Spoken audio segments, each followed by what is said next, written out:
Hello guys, welcome to our YouTube channel GG farms. మీరు ఈ వీడియోలో చూస్తున్నారు కదా ఫ్రెండ్స్, దీనికి కారణం వీడే అనమాట. ఇది మన బ్రీడర్ ఫ్రెండ్స్. ఇది బ్రీడింగ్కి వెళ్ళినప్పుడు దీని కాటాలు మన పెట్టెకు తగిలి చూడండి ఫ్రెండ్స్, దీనికి ఎంత పెద్ద గాయమైందో. దీనికి దగ్గర దగ్గర ఒక 15 కుట్లు వరకు కూడా పడ్డాయి ఫ్రెండ్స్. మీ బ్రీడర్కి కూడా కాటాలుంటే మీరు తప్పకుండా కాటాలని కట్ చేయండి ఫ్రెండ్స్, లేకుంటే ఇలాంటి ప్రమాదాలే జరుగుతాయి.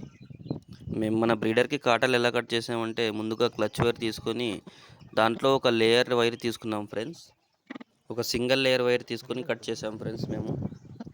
మీ బ్రీడర్లకు కూడా ఇలానే కాటాలు ఉంటే మీరు ముందుగానే జాగ్రత్త పడి కట్ చేసుకోండి ఫ్రెండ్స్, లేదంటే ఇలాంటి ప్రమాదాలు అవుతాయి. కాటాలు కట్ చేయడానికి ఇవే కాకుండా ఇంకా 2-3 రకాలు ఉన్నాయి ఫ్రెండ్స్. మీరు ఎలా కావాల్సి ఉంటే అలా కట్ చేసుకోవచ్చు, కానీ కంపల్సరీగా కట్ చేసుకోవాలి. పొరపాటున కాటాలు కనుక ఉంటే చాలా పెద్ద ప్రమాదాలు జరిగే అవకాశం ఉంది మీ పెట్టెలకి. ఇలాంటి మరిన్ని ఇన్ఫర్మేషన్ కోసం మన ఛానల్ని సబ్స్క్రైబ్ చేసుకోండి ఫ్రెండ్స్. లైక్ చేయండి, షేర్ చేయండి. Thank you very much.